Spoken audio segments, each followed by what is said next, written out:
Shalom, selamat pagi jemaat dikasih Tuhan. Kita kembali berjumpa dalam renungan pagi. Marilah pagi ini kita akan kembali merenungkan kebenaran firman Tuhan yang menjadi pedoman, yang menjadi penerang bagi langkah hidup kita. Mari kita berdoa terlebih dahulu. Bapa di surga, kembali pagi ini kami datang ke hadirat-Mu Tuhan. Kami naikkan segala puji syukur atas berkat-Mu, rahmat-Mu, anugerah, kemurahan, pertolongan, penyertaan Tuhan atas hidup kami. Terpuji nama Tuhan. Dan pagi ini kami merindukan firman Tuhan. Kami membutuhkan firman-Mu ya Tuhan. Mari singkapkan dan nyatakan kebenaran firman-Mu dan urapi kami, sehingga kami bisa menangkap pesan-Mu dan melakukannya dalam hidup kami. Terpujilah nama-Mu ya Tuhan. Dalam nama Tuhan Yesus kami bersyukur dan berdoa. Amin. Mari jemaat dikasih Tuhan, kita buka Alkitab kita. Pengkhotbah 3 ayat yang ke-11. Ia membuat segala sesuatu indah pada waktunya. Bahkan ia memberikan kekekalan dalam hati mereka. Tetapi manusia tidak dapat menyelami pekerjaan yang dilakukan Allah dari awal sampai akhir. Sering kita mengalami situasi bahwa realita yang terjadi, kenyataan yang terjadi tidak seperti apa yang kita harapkan. Jadi realita tidak seperti ekspektasi. Kita mengharapkan sesuatu tetapi hasilnya tidak seperti itu. Jemaat dikasih Tuhan, kalau itu terjadi atas hidup kita, bahwa kita diizinkan mengalami tanda kutip kegagalan. Karena kita merancangkan sesuatu, kita gagal. Tetapi kalau engkau dalam Tuhan, bahwa kegagalan kita sesungguhnya sedang mengerjakan satu keberhasilan dari sisi Tuhan. Artinya Tuhan itu mengerjakan sesuatu. Tapi manusia nggak ngerti. Manusia tidak dapat menyelami pekerjaan yang dilakukan Allah dari awal sampai akhir. Tuhan merencanakan dan mengerjakan sesuatu yang baik. Sehingga kalau itu tidak seperti yang kita mau, tetapi diizinkan Tuhan, percayalah pasti indah pada waktunya. Karena Tuhan juga punya rancangan yang baik atas hidup kita. Amin. Coba lihat Daniel 3 ayat 17 dan 18. Saya bacakan. Jika Allah kami yang kami puja sanggup melepaskan kami, maka ia akan melepaskan kami dari perapian yang menyala-nyala itu dan dari dalam tanganmu ya Raja. Tetapi seandainya tidak, hendaklah Tuanku mengetahui ya Raja, bahwa kami tidak akan memuja dewa Tuanku dan tidak akan menyembah patung emas yang Tuanku dirikan itu. Sadrak, Mesak, dan Abednego dalam posisi kejepit. Pilihannya sulit. Keputusannya itu bisa menyangkut hidup dan mati.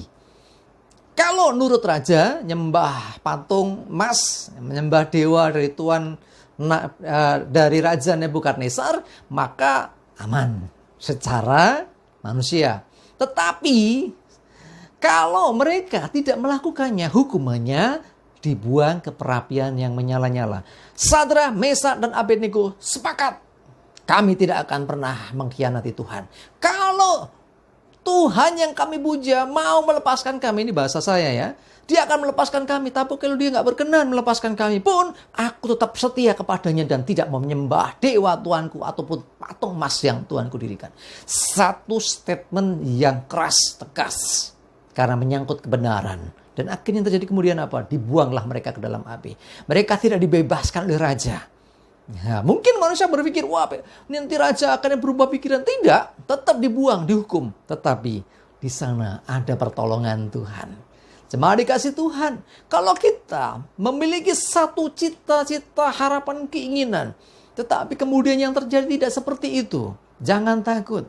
Kalau diizinkan sesuatu yang besar sekalipun atas hidup kita, percayalah kita diberi kekuatan. Atau paling tidak, kita pasti akan ditolong. Jadi bisa saja Tuhan menolong kita, tetapi bisa juga Dia memampukan kita untuk melewati semuanya itu.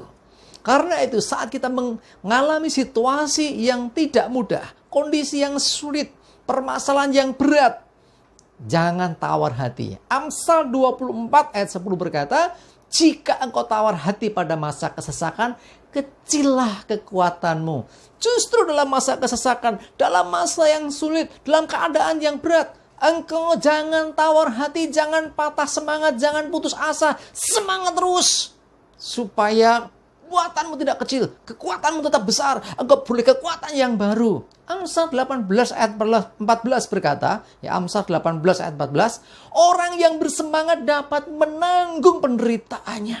Tetapi siapa yang akan memulihkan semangat yang patah? Oh, semangat patah sudah depro saja, nggak bisa apa-apa. Tetapi kalau bersemangat terus, yakin terus, percaya terus kepada Tuhan, maka kita akan diberi kekuatan sehingga kita bisa menanggung penderitaan yang Tuhan izinkan. Dan selalu indah pada waktunya. Kita ingat kisahnya Ayub. Mungkin orang kalau ngikuti kisah Ayub dari mulanya itu mengerikan sekali. Dari orang yang serba kelimpahan, kaya raya sampai jadi tidak punya apa-apa, bahkan sakit, dijauhi orang. Apa yang terjadi? Kalau Tuhan mau melepaskan, bisa dari mula. Tuhan tidak izinkan iblis mengganggu Ayub. Tetapi Tuhan mengizinkan. Lalu apa terjadi? Tuhan beri kekuatan. Sehingga pada akhirnya indah pada waktunya. Tuhan memulihkan keadaan Ayub dan melipat gandakan harta yang dimilikinya. Luar biasa sekali. Ya, bukan hanya Ayub. Kita ingat Yusuf yang dibuang, yang dijual jadi budak, yang jadi narapidana. Tiba waktunya diangkat Tuhan. Ia membuat segala sesuatu indah pada waktunya. Banyak kisah nabi-nabi Tuhan di Alkitab yang menceritakan bagaimana mereka mengalami situasi yang tidak mudah, yang berat, tetapi pada akhirnya indah pada waktunya. Kalau kita mau percaya kepada Tuhan tanpa syarat, percayalah tanpa syarat. Jangan engkau percaya, aku percaya Tuhan kalau engkau begini, tidak. Miliki iman sekalipun, ya. Sekalipun Tuhan tidak melepaskan aku dari perapian, ya. Itu si Sadrak Mesyak Abednego, sekalipun ya tidak ditolong Tuhan, kami tidak akan pernah meninggalkan Tuhan. Aku tetap percaya kepada Tuhan apapun yang terjadi atas hidupku. Sebab di balik apa yang buruk, di balik apa yang kelihatannya negatif, di balik semua yang kelihatannya tidak baik, ada rencana Tuhan, ada cara Tuhan, ada perkara yang Tuhan sedang kerjakan untuk mendatangkan kebaikan. Mari semangat terus supaya kita beroleh kekuatan yang baru. Jangan tawar hati supaya kita tetap teguh dalam iman dan pengharapan. Amin. Kita berdoa. Bapa di surga, terima kasih Tuhan. Pagi ini kami berdoa. Kalau ada di antara jemaat-Mu yang sedang mengalami pergumulan, yang dalam kondisi yang sulit, yang dalam kondisi yang berat, mungkin dalam titik terendah dalam hidupnya, kami percaya ada Tuhan yang tidak pernah meninggalkan. Kami percaya ada tangan Tuhan yang akan menopang, yang menguatkan, yang meneguhkan.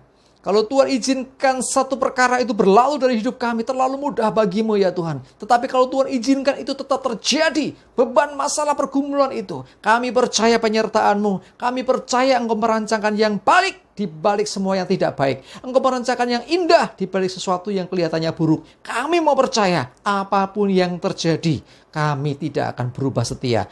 Tetap setia kepadamu ya Tuhan. Terima kasih, kami bersyukur. Kami serahkan hidup kami hari ini. Pimpin kami serta lindungi kami Tuhan. Biarlah apa yang kami kerjakan Tuhan berkati. Dan biarlah melalui semua itu nama Tuhan dimuliakan. Terima kasih di dalam nama Tuhan Yesus. Kami berdoa dan mengucap syukur. Haleluya.